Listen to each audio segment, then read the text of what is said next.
My name's Nathan Cole. I'm 32 years old, and 9 months ago I thought I was just taking a regular warehouse job to pay my bills. I had dreams once. Graphic design, creative work, a life that meant something. But life had other plans, and I ended up at an Amazon fulfillment center in the middle of nowhere. I thought it would be temporary. A few months, maybe a year, just until I got back on my feet. I was wrong. This place doesn't let you leave. Not really. Not once you've seen what it really is. I've watched my coworker come back wearing someone else's skin. I've felt ancient cold try to freeze me into nothing. I've been marked by a scanner, stalked by shadows, and I've seen a floor that shouldn't exist. And now I'm writing these rules down because I might not have much time left. Because I don't know if I'm still me. Because someone needs to know the truth about this place before it's too late. Rule 2. If your scanner beeps 3 times instead of once, put the item back. My name's Nathan, and I've been working at this Amazon warehouse for 8 months now. I've scanned thousands of packages, books, electronics, dog food, you name it. The scanner always beeps once. Clean, simple, predictable. But last Thursday I scanned a box and heard 3 beeps. Sharp, loud, deliberate. I froze. My manager Jeff appeared out of nowhere, snatched the box from my hands and said, "You didn't see this." The box was moving. I swear to God, it was moving. Let me back up. I'm 32 years old, and I work at an Amazon fulfillment center that sits in the middle of absolute nowhere. Flat land, scattered trees, and wind that never seems to stop. I didn't plan on ending up here. I had dreams once, graphic design, creative work, something that mattered. But bills don't care about dreams, and this place pays daily. So here I am, scanning barcodes and packing boxes like a machine. The work is mind-numbing. You scan an item, the scanner beeps once, you pack it, you move on, over and over, thousands of times a day. The rhythm becomes automatic. You stop thinking, you stop noticing, until something breaks the pattern. That's what happened last Thursday. I was working my usual station near the back wall, going through the motions. The conveyor belt kept feeding me boxes, standard stuff, a set of kitchen knives, a yoga mat, a pack of AA batteries, beep, pack, seal, send. Then I grabbed a box that felt wrong. It wasn't the weight, it wasn't the size, it was the temperature. The cardboard was warm, not like it had been sitting in the sun, warm like something inside it was generating heat. I hesitated for half a second, then scanned it anyway. The scanner beeped 3 times. Beep, beep, beep. I'd never heard that before, not once in 8 months. The sound was different too, sharper, angrier, like the scanner was trying to warn me. I looked down at the box in my hands. It moved, not a lot, just a subtle shift, like something inside had rolled over or breathed. My heart started pounding. I stared at the box, waiting for it to move again. It didn't, but I could feel it. A faint vibration, almost like a heartbeat, pulsing through the cardboard. Put it down. I jumped. Jeff was standing right behind me. I hadn't heard him approach. He's a big guy, bald, beer belly, usually laughing at some old sitcom in the Breakroom. But he wasn't laughing now. His face was pale, and his eyes were locked on the box in my hands. "Put it down, Nathan. Now." I set the box on the table. My hands were shaking. Jeff stepped forward and grabbed it. He didn't flinch when he touched it, but I saw his jaw tighten. He looked at the scanner screen, then at me. "You didn't see this," he said. His voice was flat, final. "You never scanned this, understand?" "Jeff, what the hell is... Do you understand?" I nodded. I didn't know what else to do. He carried the box away, moving fast, like he didn't want to hold it any longer than necessary. I watched him disappear around the corner toward the back of the warehouse, toward the restricted area near Dock 9. I stood there for a full minute, staring at my empty hands. Mike walked by, pushing a pallet jack. He saw my face and stopped. "You okay, man?" "My scanner just beeped 3 times," I said. His expression changed. The usual grin vanished. He glanced around, then leaned in close. "Did you put it back?" "Jeff took it." "Good. Don't ever touch one of those again." "What the hell was it, Mike?" He shook his head. "I don't know. But I've been here 2 years and I've only heard that sound 4 times. Once a guy didn't listen. He opened the box. And?" Mike looked at me for a long moment. "He's not here anymore. Nobody knows where he went. HR said he quit, but his car was still in the parking lot for 3 days. He walked away before I could ask anything else. I tried to go back to work. I really did. But my hands wouldn't stop shaking. Every time I picked up a box, I was terrified the scanner would beep 3 times again. It didn't, not that day. But the next morning, when I clocked in and walked to my station, there was a box waiting for me. The same box. I knew it was the same one because of the way it felt. Warm, pulsing, alive. And this time there was a shipping label on it. The name on the label was mine. Nathan Cole. My address. My apartment number. I stumbled backward, nearly tripping over a pallet. My heart was slamming against my ribs. I looked around, but no one else seemed to notice. The belt kept moving. People kept working. Everything was normal, except for the box with my name on it. I didn't touch it. I couldn't. I found Jeff in the break room, watching a rerun of The Golden Girls with a cup of coffee in his hand. He looked up when I walked in, and I saw something flicker across his face. Recognition. Maybe guilt. "There's a box at my station," I said. My voice came out shaky. "It has my name on it." Jeff set his coffee down slowly. He didn't look surprised. "How many times did the scanner beep yesterday?" he asked. 3. He nodded like that explained everything. He stood up and gestured for me to follow him. We walked back to my station. The box was still there, sitting on the metal table like it owned the place. Jeff stared at it for a long time, then pulled out his phone and took a picture of the label. "Don't scan it," he said. "I wasn't planning on it. Don't touch it either. And whatever you do, don't take it home." "Jeff, what the hell is going on?" He looked at me, and for the first time since I'd met him, I saw real fear in his eyes.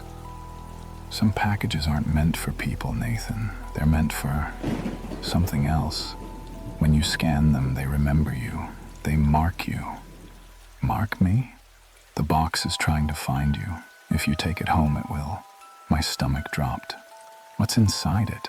"I don't know, and I don't want to know." He picked up the box, carefully, like it might explode, and carried it toward the back of the warehouse again. I didn't follow him this time. That was 3 days ago. The box hasn't come back. Not yet, but I've started noticing things. Small things. My scanner beeps a little longer than it used to, just half a second, but I hear it. Sometimes, late in my shift, I feel warmth on the back of my neck, like something standing behind me. And last night, when I got home, there was a package on my doorstep. No return address, no label, just brown cardboard. I didn't open it. I threw it in the dumpster behind my building and went inside.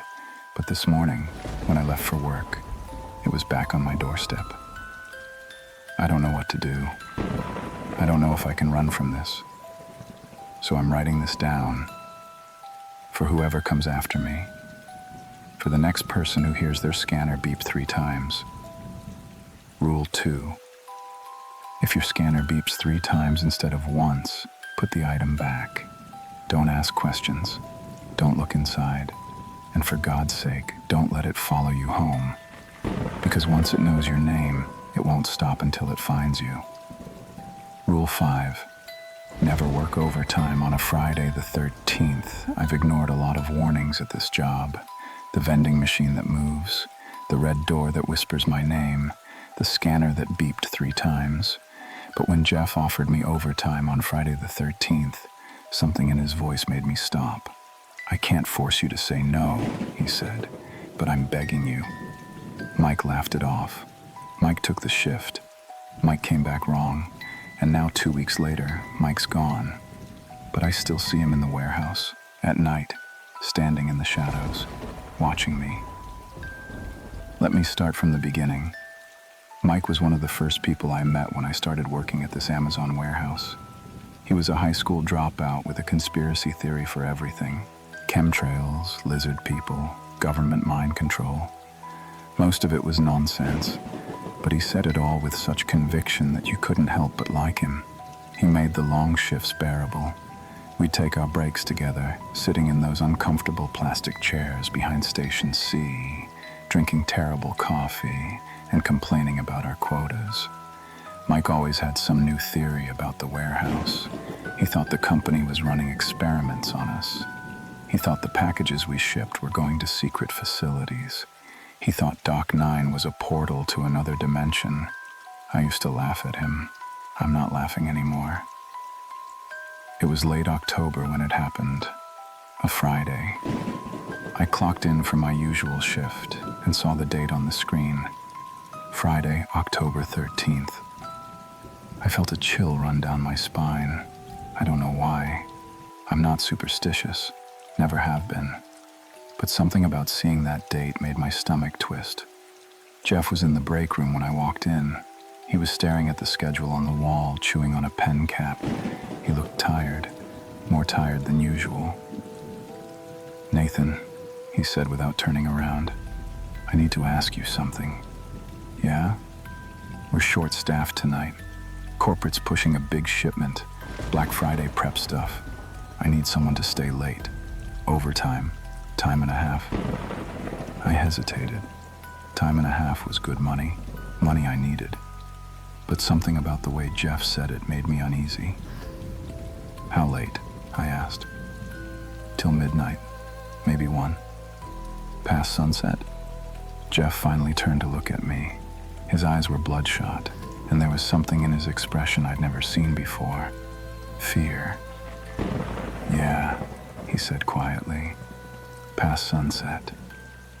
I remembered Rule 6. You clock out before sunset. Always, no matter what.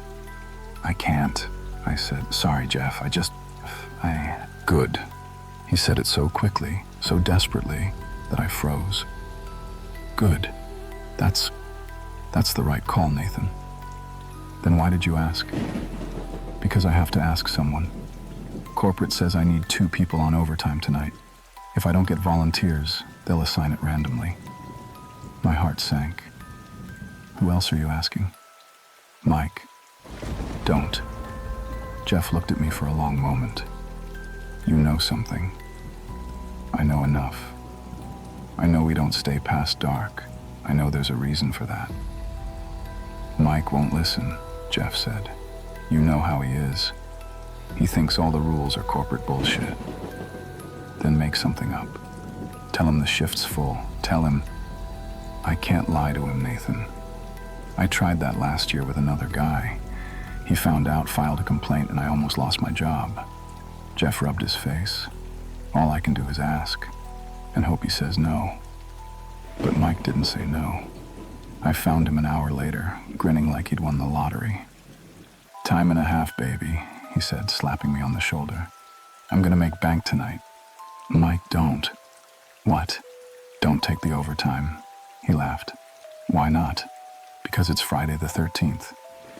Mike stared at me for a second, then burst out laughing.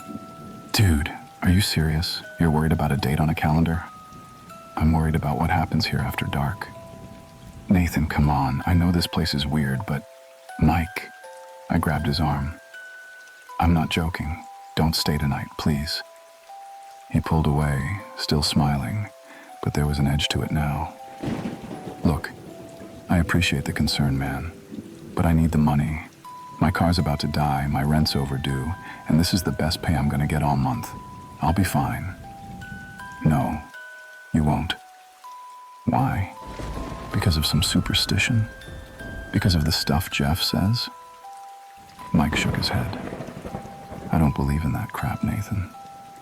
It's all just corporate scare tactics to keep us in line. I wanted to tell him about the scanner, about the box with my name on it, about the things I'd seen that didn't make sense. But I knew he wouldn't believe me. Mike believed in conspiracies, but he didn't believe in monsters. Not yet. Just be careful, I said finally. Always am. He winked and walked away. I clocked out at 5:47 p.m., just as the sun was starting to dip below the horizon. The sky was turning that deep orange color that always made my skin crawl. I looked back at the warehouse as I walked to my car. Mike was still inside. I should have stayed. I should have done something, but I didn't. I went home. That night I couldn't sleep.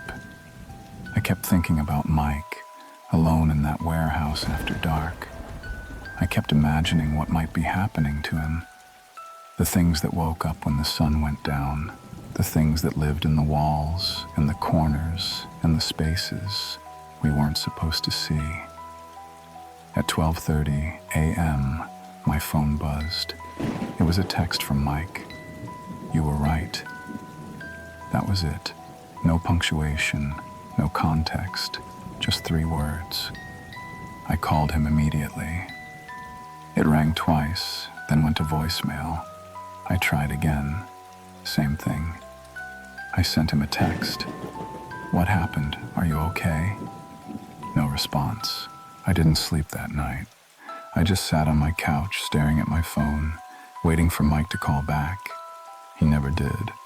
The next morning I clocked in at 6 a.m.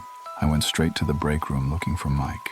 He was there, sitting in his usual chair, drinking coffee, staring at the TV. He looked normal. Same clothes, same posture, same everything. Mike, I said, walking over. You okay? You texted me last night. He turned to look at me, and that's when I saw his eyes. They were wrong. I don't know how to explain it. They were still Mike's eyes, same color, same shape, but there was something behind them, something cold, something that wasn't Mike. I'm fine, he said. His voice was flat, empty. What happened last night? Nothing. Mike, you texted me. You said I was right. He blinked slowly, too slowly, like he had to remember how. You should have stayed too, Nathan, he said. What? They were waiting for both of us. My blood ran cold. Who was waiting? Mike smiled. It didn't reach his eyes. They're always waiting, he said. After dark, in the spaces between the shelves, in the cold storage, behind Dock 9. He leaned forward. They knew you were supposed to stay. Jeff asked you first. You were the first choice. Mike, what the hell are you talking about?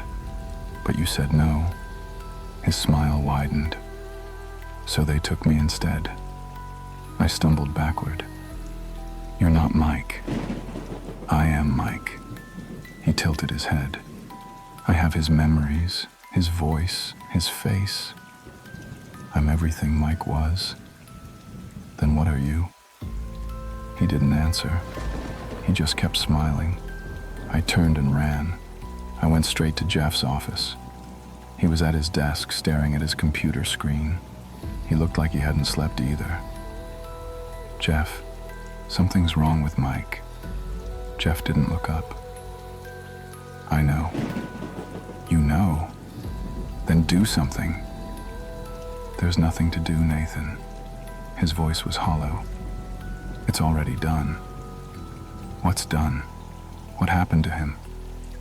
Jeff finally looked at me. His eyes were red and wet.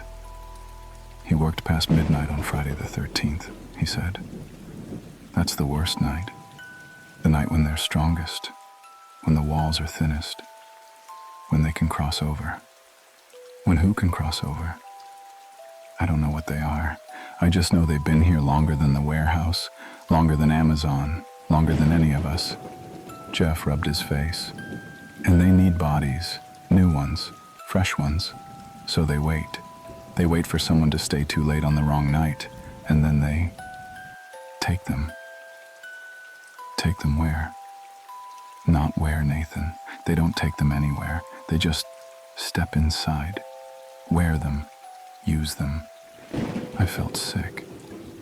So Mike's gone. Whatever's wearing him now, it's not your friend. We have to do something. Call the police. Call and tell them what? Jeff's voice cracked. That my employee got possessed by a warehouse demon. They'll think we're insane. And even if they believed us, what could they do? It looks like Mike. It sounds like Mike. It has his ID, his social security number, his memories. As far as the world is concerned, it is Mike. So we just let it walk around. It'll leave on its own, Jeff said quietly. They always do. In a few weeks, Mike will quit. He'll say he found a better job or he's moving out of state. And then he'll disappear, just like the others. Others? Jeff opened his desk drawer and pulled out a folder. Inside were employee photos. 6 of them. All people I'd never met. They all worked overtime on Friday the 13th, Jeff said. Different years, different shifts, same result. I stared at the photos. How long has this been happening? Since the warehouse opened. Maybe longer. And you knew, and you still asked Mike.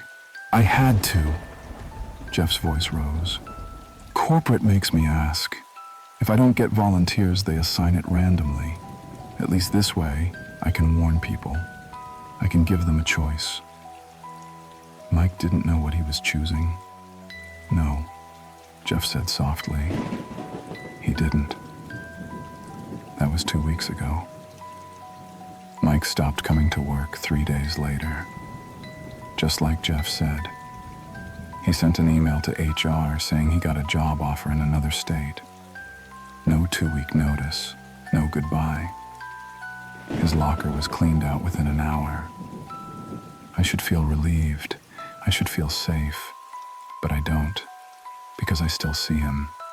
At night, when I'm closing up my station, when I'm walking to the parking lot, when I'm taking out the trash near the loading dock. I see Mike standing in the shadows, not the thing that wore his face, the real Mike, or what's left of him. He doesn't move, doesn't speak, just stands there, staring at me with hollow eyes, and I know what he's trying to tell me. You were supposed to stay too. They're still waiting for you. I don't know how much longer I can work here. Every shift feels like borrowed time. Every time Jeff offers overtime, my heart stops. Every Friday the 13th on the calendar fills me with dread. So I'm writing this down for whoever comes next, for whoever thinks they can handle one extra shift. Rule 5. Never work overtime on a Friday the 13th. I don't care how much they pay you. I don't care how badly you need the money. When that date comes around, you clock out on time. You go home. You lock your doors. Because some nights, this warehouse belongs to something else. And if you're still here when the clock strikes midnight on Friday the 13th, you won't be you anymore. Mike learned that the hard way. Don't make his mistake. Rule 3. If the temperature drops suddenly in one aisle, leave immediately. I've learned to trust my instincts at this job.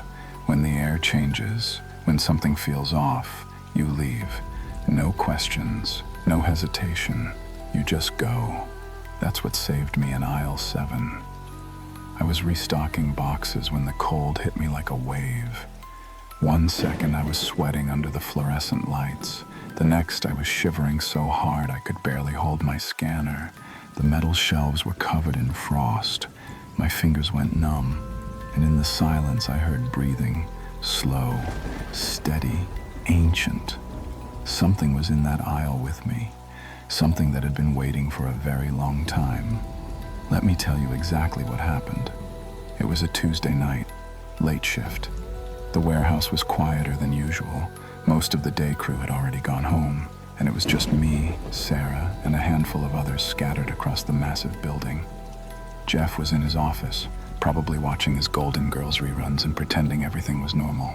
But nothing about this place is normal anymore. I was assigned to restock aisle 7. It's one of the middle aisles. Nothing special about it. Mostly household goods, cleaning supplies, paper towels, bulk soap, standard stuff. I'd worked that aisle dozens of times before without incident. I should have known better by then. I should have known that normal doesn't exist here. I pushed my cart down the aisle, scanner in hand, going through the motions. Beep, shelve, move. Beep, shelve, move. The rhythm was hypnotic, almost meditative. I wasn't really paying attention. That's when I felt it. The first drop in temperature.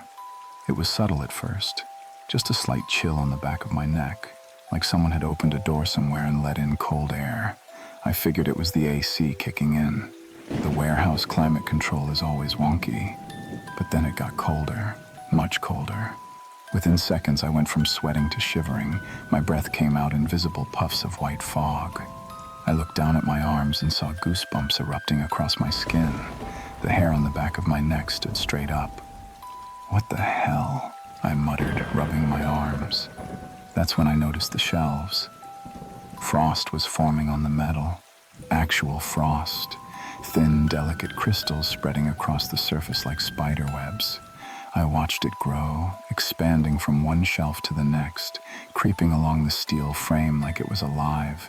The temperature was dropping fast, too fast, unnaturally fast. My hands started going numb.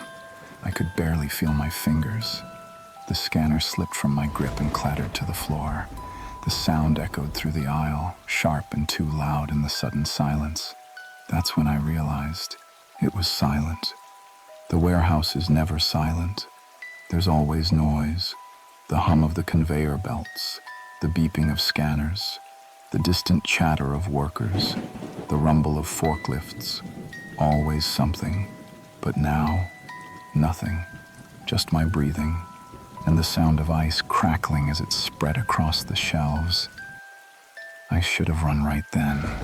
Every instinct in my body was screaming at me to move, to get out, to leave.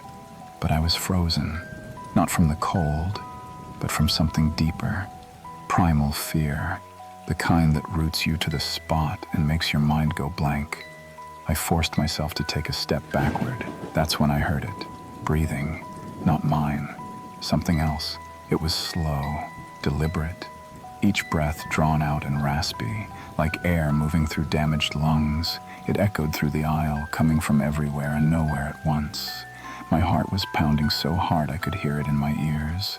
I spun around looking for the source of the sound. Nothing. The aisle was empty. Just me, the shelves, and the frost that was now spreading to the floor. I could see my footprints in the thin layer of ice forming on the concrete. "Hello?" My voice came out weak, shaky. The breathing stopped. Silence again. Heavy, oppressive. Then, a voice. "It's been so long." It was barely a whisper, but it cut through the cold air like a knife.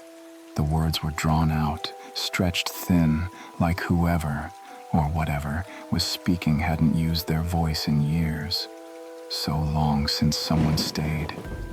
My blood turned to ice, colder than the air around me, colder than the frost spreading up the walls. I took another step back, and my shoe crunched on something. I looked down. The frost on the floor wasn't just ice anymore. It had formed patterns, shapes, words. Stay. The letters were jagged, crude, like they'd been scratched into the ice by something with claws. "No," I whispered. "No, no, no. Please." The voice was closer now, directly behind me. I could feel it. A presence, cold, ancient, wrong. I felt breath on the back of my neck, real breath, cold enough to burn. I didn't think. I just ran. I bolted down the aisle, slipping on the ice, nearly falling twice. My legs felt like lead, my lungs burning from the freezing air. The temperature was still dropping. I could see my breath in thick clouds now. The frost was climbing the walls, reaching toward the ceiling. Behind me I heard footsteps, not running, walking, slow, steady, deliberate, and that breathing, that horrible, raspy breathing. I didn't look back. I couldn't. If I looked back, I knew I would see something I couldn't unsee, something that would break my mind. I reached the end of the aisle and stumbled out into the main corridor. The warmth hit me like a physical force. I gasped, doubling over, my whole body shaking. The corridor was normal, warm, well lit. I could hear the distant hum of machinery again. The world had sound. I looked back at aisle 7. The frost was gone. The ice, the patterns on the floor, the crystallized air, all of it, gone, like it had never existed. But I could still see my breath fogging in the air at the entrance to the aisle, and I could still hear it, that breathing, just beyond the light, in the shadows between the shelves, waiting. I stumbled away, putting as much distance as I could between myself and that aisle. My legs were shaking so badly I could barely walk. I found Sarah at her station and grabbed her arm. "Don't go to aisle 7, I said.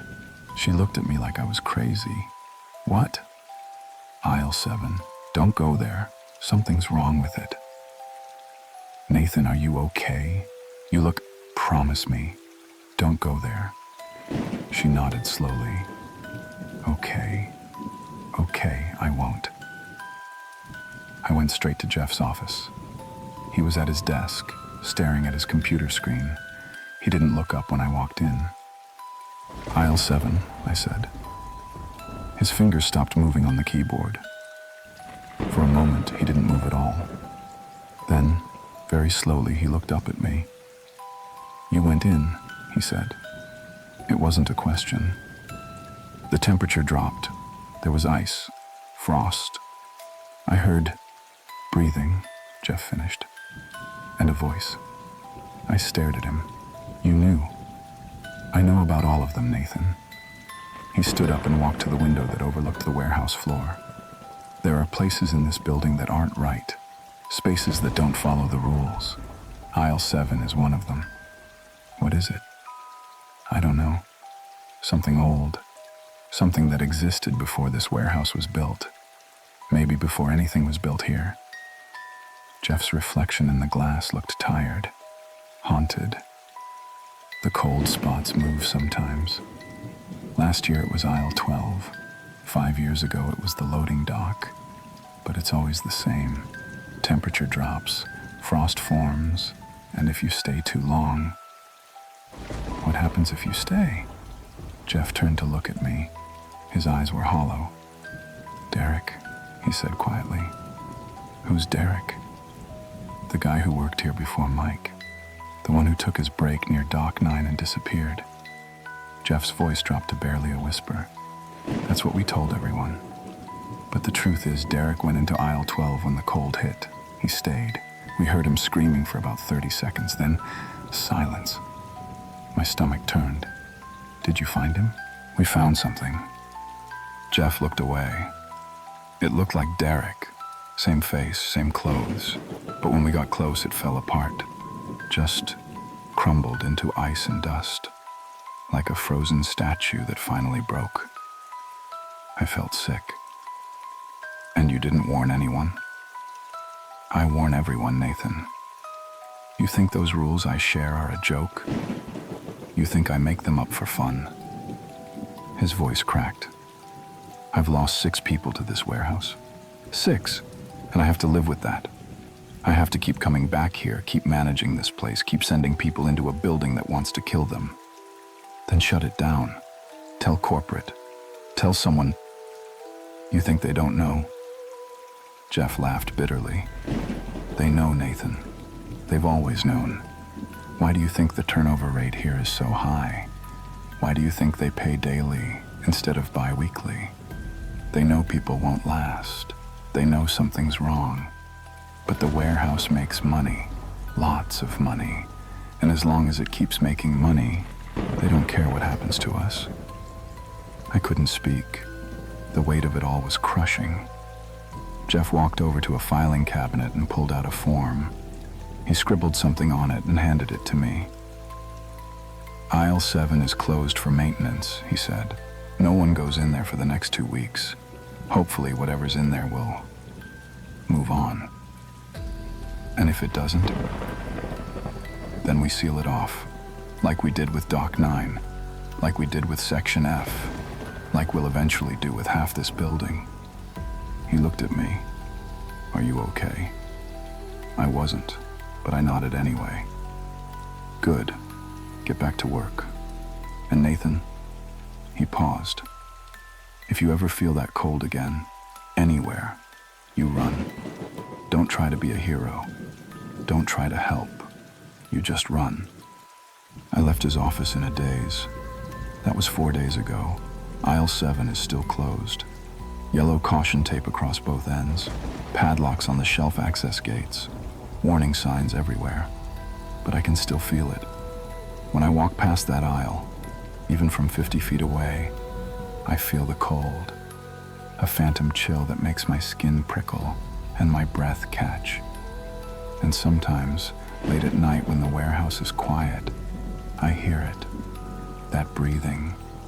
Slow, steady, patient. It's still there. Still waiting. Waiting for someone to stay. Sarah asked me yesterday what really happened in aisle 7. I told her the temperature dropped and I got spooked. She didn't believe me. I could see it in her eyes, but she didn't push. She's smart. She knows when not to ask questions. I've started keeping track of the temperature around me, obsessively. I check my phone every few minutes, looking at the weather app, making sure it's still 72 degrees inside the warehouse, because I'm terrified that one day I'll feel that cold again. And next time, I might not be able to run. So I'm writing this down, adding it to the list of rules. The unofficial employee handbook that I started after the scanner incident. Rule 3. If the temperature drops suddenly in one aisle, leave immediately. Don't investigate. Don't try to understand it. Don't stay to see what happens. When you feel that cold, and you'll know it when you feel it, you run. Because something lives in that cold, something ancient and hungry and patient. It's been waiting for a very long time, and if you give it the chance, it will keep you there forever, frozen, silent, gone. Rule 9. Don't look directly at the corner of the ceiling in the break room. There are things in this warehouse that you're not supposed to see. The vending machine that moves, the thing behind Dock 9, the cold in aisle 7. I've learned to avoid them all. But the thing in the break room corner, I didn't avoid it. I looked directly at it. Sarah told me not to. Jeff told me not to. Even Mike, back when he was still Mike, told me not to. But I looked anyway. And the moment my eyes focused on that dark corner, I felt something lock on to me. Something that had been waiting for someone to finally see it. Now it sees me too. Everywhere I go. Let me explain how it started. It was a Wednesday afternoon, about 2 weeks after the aisle 7 incident. I was on my lunch break sitting in the break room with Sarah. She was eating a sandwich, and I was wrestling with the vending machine, the cursed one that sometimes gives you things that aren't food. The break room is small, windowless, fluorescent lights buzzing overhead, a few plastic chairs, a table that wobbles, and an old TV mounted on the wall where Jeff plays his Golden Girls reruns. It's one of the 3 designated safe zones, one of the places where you're supposed to be able to relax. But there's nothing relaxing about that room. I'd always felt uncomfortable in there, but I could never figure out why. The lighting was too harsh. The air felt stale. And there was this persistent feeling of being watched, like eyes on the back of your neck, but every time you turned around, nothing was there. That day, I mentioned it to Sarah. "Does this room feel weird to you?" I asked. She looked up from her sandwich, and I saw something flash across her face. Recognition, maybe fear. "Don't think about it too much," she said quietly. "What do you mean?" She glanced around the break room, then leaned in closer. "The corner," she whispered. "The far corner of the ceiling near the back wall. Don't look directly at it." I followed her gaze without thinking. My eyes drifted toward the back of the room, toward the corner where the ceiling met at an odd angle. "Nathan, don't." But it was too late. I looked. At first I didn't see anything, just shadows. The fluorescent lights didn't quite reach that corner, leaving it darker than the rest of the room. But as my eyes adjusted, I started to make out a shape. Something was there. It was crouched in the corner, pressed against the ceiling like a spider. But it wasn't a spider. It was too big, too wrong. The shape was humanoid. Long, twisted limbs folded at impossible angles. Its body was dark, almost black, like it was made of shadow itself. But it had texture. I could see the way it moved, the subtle shift of muscle and sinew beneath whatever skin it had. And then I saw its eyes. They weren't glowing. They weren't red or yellow like in the movies. They were just empty, hollow pits of absolute darkness that somehow still conveyed awareness, intelligence, hunger. The thing was looking at me. The moment our eyes met, I felt it, a connection, like a hook sinking into my mind and pulling tight. My whole body went rigid. I couldn't move, couldn't breathe, couldn't look away. The thing tilted its head, slowly, unnaturally, like a bird examining prey. Its limbs shifted, and I heard a sound like cracking bone. It started to unfold itself, stretching out those impossible limbs. It was massive, easily 7 or 8 feet long, all of it pressed against that corner of the ceiling like gravity didn't apply to it. "Nathan," Sarah's voice sounded far away. "Nathan, close your eyes." I couldn't. The thing opened its mouth. I don't know how I knew it was a mouth. It was just a darker void in the darkness, but I knew. And from that void came a sound, a whisper, my name. Nathan. It wasn't a voice. Not really. It was more like the memory of a voice, dry and ancient and wrong. The sound bypassed my ears entirely and went straight into my head, rattling around in my skull. "Nathan!" Sarah grabbed my arm and yanked me so hard I fell out of my chair. The connection broke. I gasped, sucking in air like I'd been drowning. My heart was slamming against my ribs. My hands were shaking so badly I couldn't control them. I looked back at the corner. It was empty, just shadows, nothing else. But I could still feel it, the weight of its attention, the knowledge that it had seen me, really seen me. "What the hell was that?" I managed to choke out. Sarah's face was pale. "I told you not to look." "What was that?" She grabbed her sandwich and stood up. "I don't know. Nobody knows. It's always been there as long as I've worked here. Jeff says it was there before the warehouse was even built. Before anything was built here. Why didn't you warn me before?" "I just did. I told you not to look." She ran her hands through her hair, frustrated. "Most people never notice it. They sit in here every day and never see it because they're looking at their phones or the TV or each other. But some people look, and once you see it, really see it, what happens?" Sarah looked at me with something like pity. "It sees you back." She was right.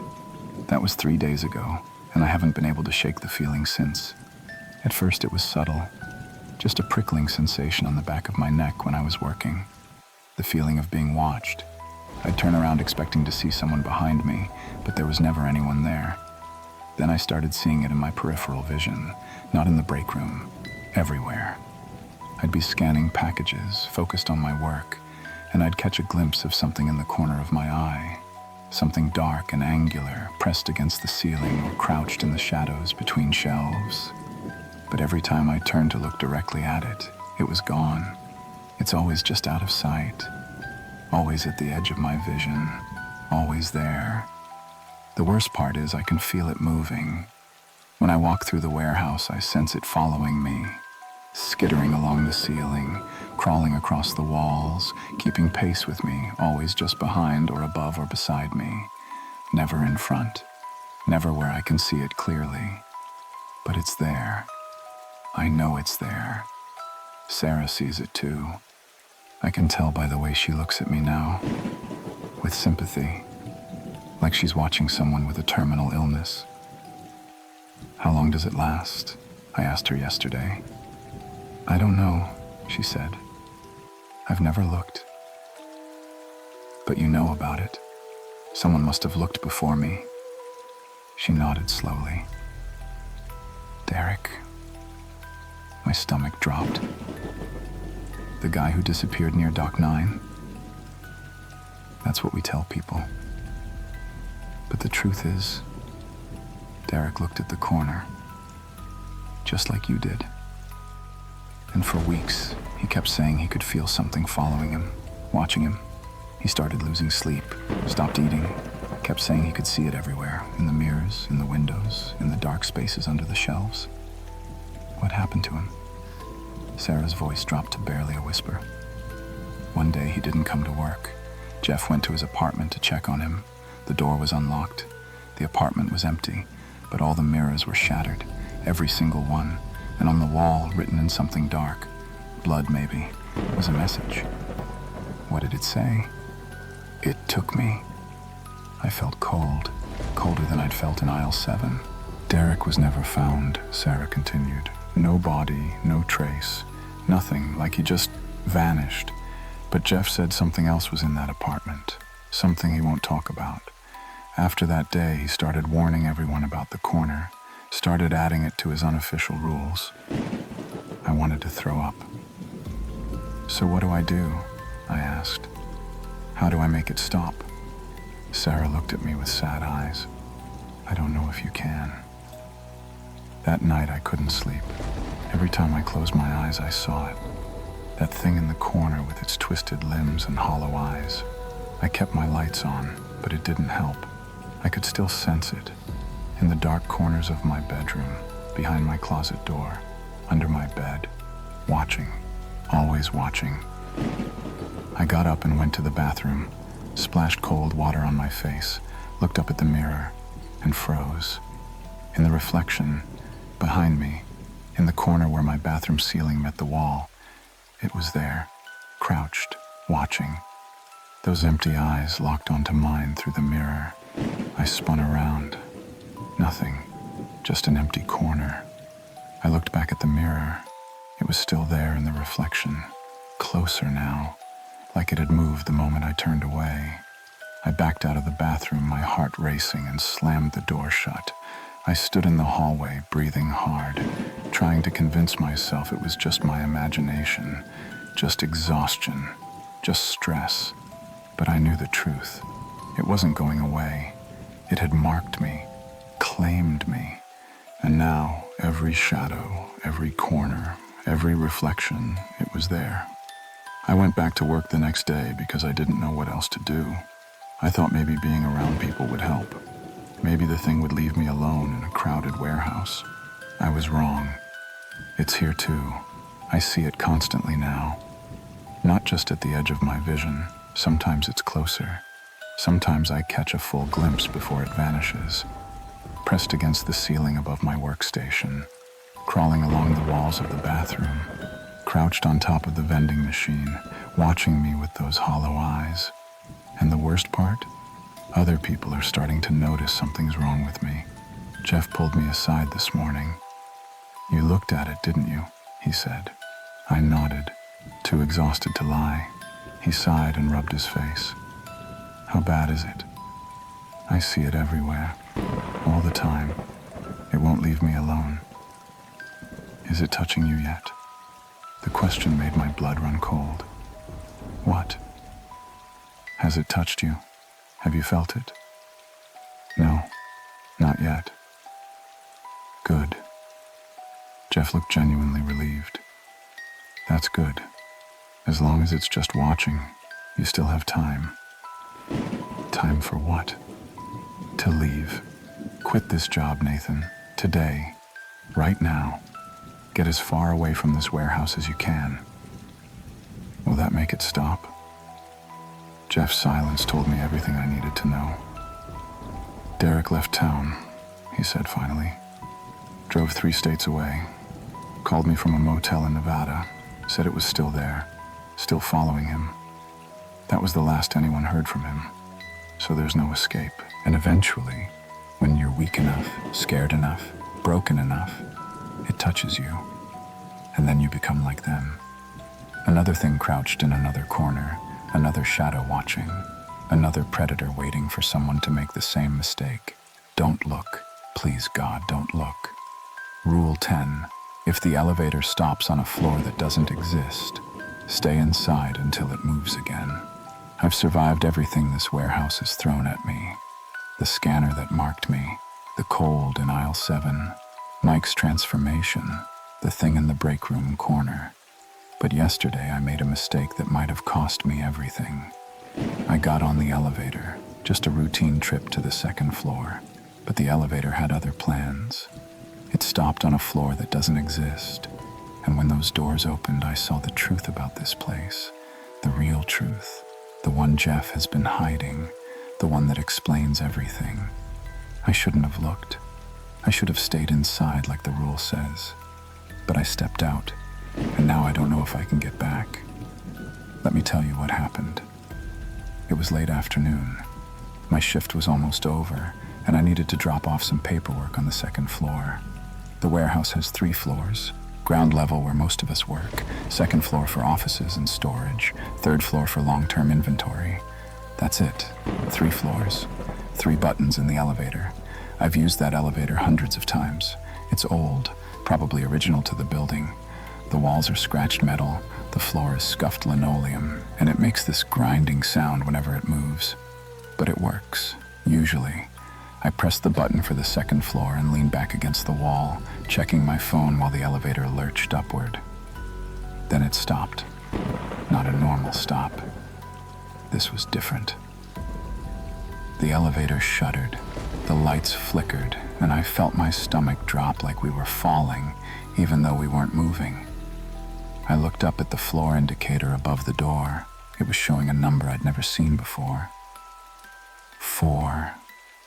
My heart skipped a beat. There is no 4th floor. The building only has 3 stories. I've seen it from the outside. I've walked every floor. There's no 4th floor, but the elevator said otherwise. The number glowed, steady and certain. And then slowly, the doors began to open. Every instinct I had screamed at me to press the closed door button, to press any button, to make the elevator move again. But I was frozen, paralyzed by curiosity and something deeper.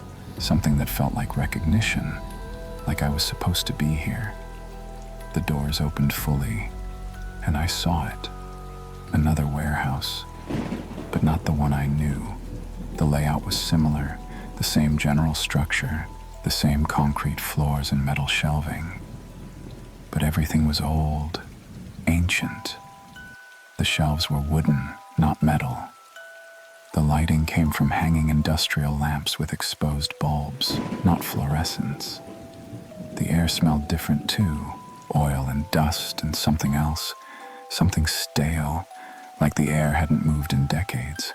And there were people, workers in clothes I'd only seen in old photographs, men in worn coveralls and flat caps, women in long skirts and blouses with rolled sleeves. They were moving boxes, operating hand carts, working with a rhythm that seemed almost mechanical. None of them looked at me. I stood in the elevator doorway, gripping the metal frame, trying to understand what I was seeing. "This isn't real," I whispered. But it felt real. It looked real. The sounds were real. The scrape of wood on concrete, the grunt of effort, the distant clang of metal. Then one of them turned around. an older man with a thick mustache and kind eyes. He looked at me, and his whole face lit up. "Nathan," he called out, waving. "Finally back. We've been waiting." My blood turned to ice. He knew my name. He started walking toward me, still smiling like we were old friends, like he'd known me for years. I don't know you," I stammered. "Of course you do," he laughed. "Don't be silly. You've been gone so long we thought you weren't coming back." Other workers were turning now, looking at me. Some of them smiled, some nodded. One woman actually wiped away tears. "I don't understand," I said. "Who are you people?" "We're your crew, Nathan. Your team. The ones who've been holding down your station while you were..." He paused, his smile faltering slightly. "While you were away." "Away where? I've never..." "Nathan Cole, right?" Another voice, a younger man this time, stepping forward. He was holding a clipboard. "Hired March 15th, 1952. Graphic design background before the war. Said you needed steady work. Said you'd only stay a few months. I wasn't born until 1993. "No," I said, backing up. "No, that's not me. That can't be me." "Time works different here," the older man said gently. "You know that. You've always known that." I shook my head. "I need to leave. I need to..." That's when I heard it. Footsteps. Running. Fast. I turned and saw someone sprinting through the warehouse toward me. Someone who made my heart stop. It was me. Not a younger me. Not an older me. A destroyed me. This version of Nathan looked like he'd aged 50 years. His hair was white. His face was gaunt, covered in scars. His eyes were wild, terrified, desperate. His clothes were torn and stained with things I didn't want to identify. He was screaming, "Don't get out! Nathan, don't get out!" The workers between us didn't move, didn't react. They just stood there, watching, as this broken version of me ran toward the elevator. "Stay inside. Never get out." The elevator doors started to close. The old man in front of me reached out his hand. "Don't listen to him, Nathan. He's confused. He's been here too long. He doesn't remember anymore. But you just got here. You can still..." "Nathan, please." The other me was getting closer. I could see the absolute terror in his eyes, the desperation. He was reaching out toward me, his scarred hand trembling. The doors were closing faster now. I had a choice to make. Step out onto the 4th floor, into this impossible place where people knew me, where I apparently belonged, where time didn't make sense, or stay in the elevator. I chose. I threw myself backward, away from the reaching hands, away from the older man's kind smile, away from the broken version of myself still running toward me. The doors closed just as the other Nathan reached them. I heard him slam into the metal, heard his muffled scream from the other side. "No, no, you don't understand. You have to..." The elevator lurched. The grinding sound returned. The number above the door changed. 3, 2. The elevator stopped on the 2nd floor. The doors opened. Normal warehouse, normal fluorescent lights, normal people in normal clothes doing normal work. I stumbled out, gasping for air, my whole body shaking. Jeff was there, walking down the hallway with a cup of coffee. He saw me and stopped. "Nathan, you okay?" I couldn't speak, could barely breathe. He set down his coffee and walked over to me, looked at my face, then looked past me into the elevator. His expression changed, hardened. "You saw it," he said quietly. I nodded. "What floor?" 4. Jeff closed his eyes. "Jesus Christ, Nathan. What was that place? Who were those people? How did they know my name? How did they..." "Did you get out?" he interrupted, his voice sharp. "Did you step out of the elevator?" "No, I stayed inside. I came back. Jeff's shoulders sagged with relief. Thank God. Thank God. Jeff, what the hell was that? He grabbed my arm and pulled me away from the elevator, down the hall, into an empty office. He closed the door and locked it. That was the real warehouse, he said. What? The 4th floor. It's the real warehouse, the original one, the one that's always been here. Jeff ran his hands through what was left of his hair. This building, this whole place, it's built on top of something older, something that existed long before Amazon, before any company. It's been here for, I don't know how long, decades, maybe centuries. That's impossible. You just saw it, Nathan. You saw people from the 1950s. You saw yourself. Don't tell me what's impossible. My mind was reeling. But how? Why? The warehouse needs workers. It's always needed workers, and time doesn't work the same there. People go in thinking they'll work a few months, make some money, and leave. But months become years. Years become decades. And they never realize how much time has passed because inside it always feels like the first day. That man said I was hired in 1952. Because you were, or you will be, or you are. Jeff's voice cracked. Time loops there, Nathan. Past, present, future. It's all happening at once. Everyone who's ever worked here, everyone who's ever going to work here, they're all there, working, forever. I felt sick. And the version of me I saw, the old one, that's you if you'd gotten out. That's you after spending 70 years on the 4th floor, finally realizing what happened, finally trying to escape, finally making it back to the elevator only to see yourself making the same mistake all over again. The room spun. So this warehouse, our warehouse, is the surface level, the illusion, the bait. Jeff looked at me with hollow eyes. We work here, and we think it's a normal job. Weird, sure. Dangerous, yes, but normal enough. We think we can leave whenever we want. But we can't, because we're already there. We've always been there. We just don't know it yet. That doesn't make any sense. None of this makes sense, Nathan. But it's true. Jeff's voice rose. Why do you think I've been here so long? Why do you think I know all the rules? I've seen the 4th floor too. I've seen myself there. Old, broken, still working, still believing it's only been a few months. And I know that one day I'll step out. One day I'll make the wrong choice, and I'll be there permanently. We have to tell someone. We have to warn people. We have to. Who would believe us? And even if they did, what could they do? Shut down the warehouse? Do you think that would stop it? The 4th floor existed before this building. It'll exist after. It's not bound by our reality. I sank into a chair, my head in my hands. The scanner that marked me. Mike.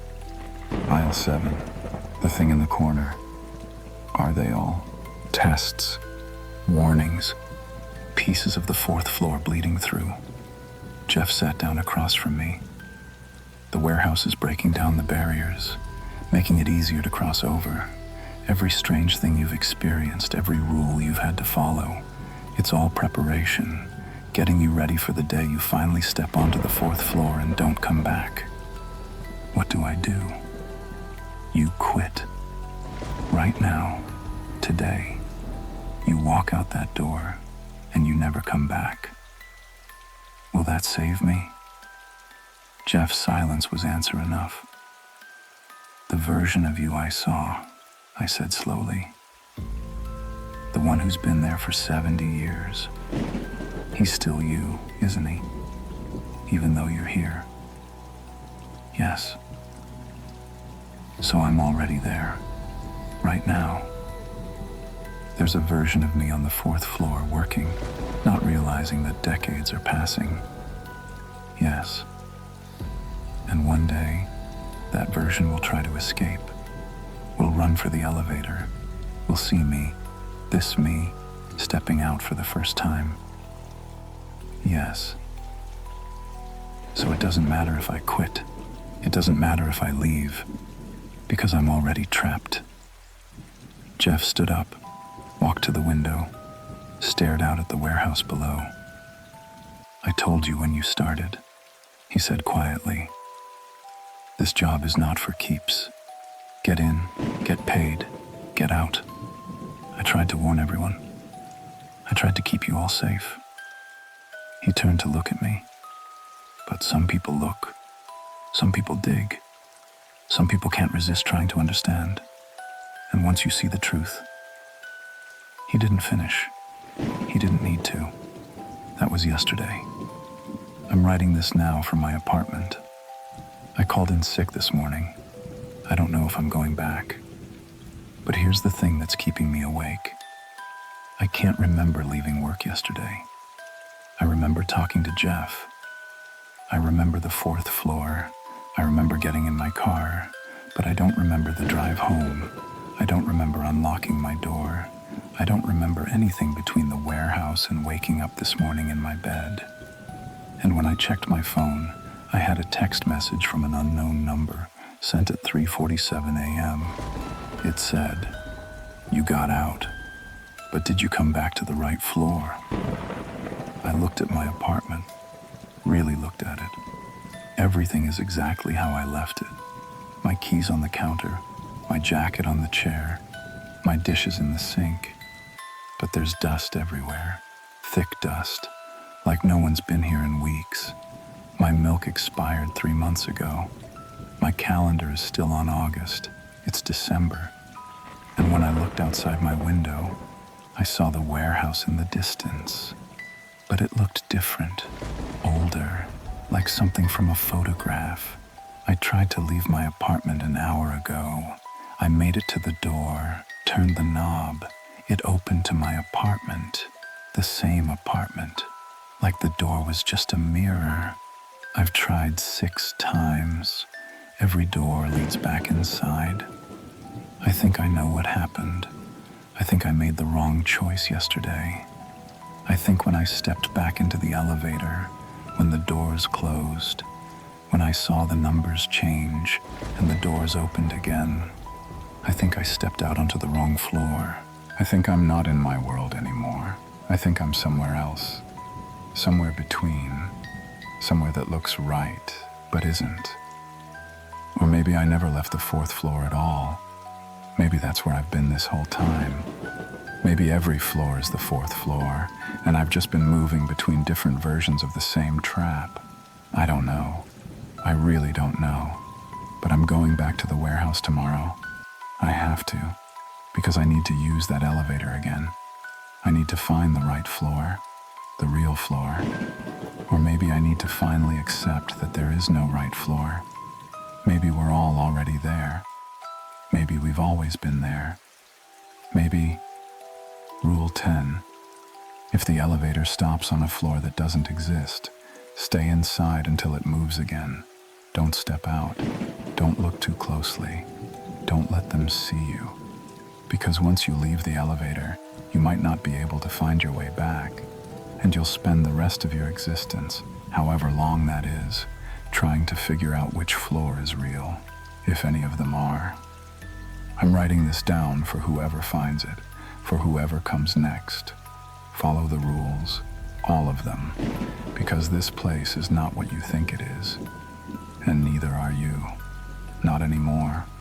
Maybe not ever. I have to go now. The elevator is calling. I can hear it from here, that grinding sound, the doors opening, closing, opening, waiting, always waiting, for me to make the right choice. Or maybe there never was a right choice. Maybe that's the point.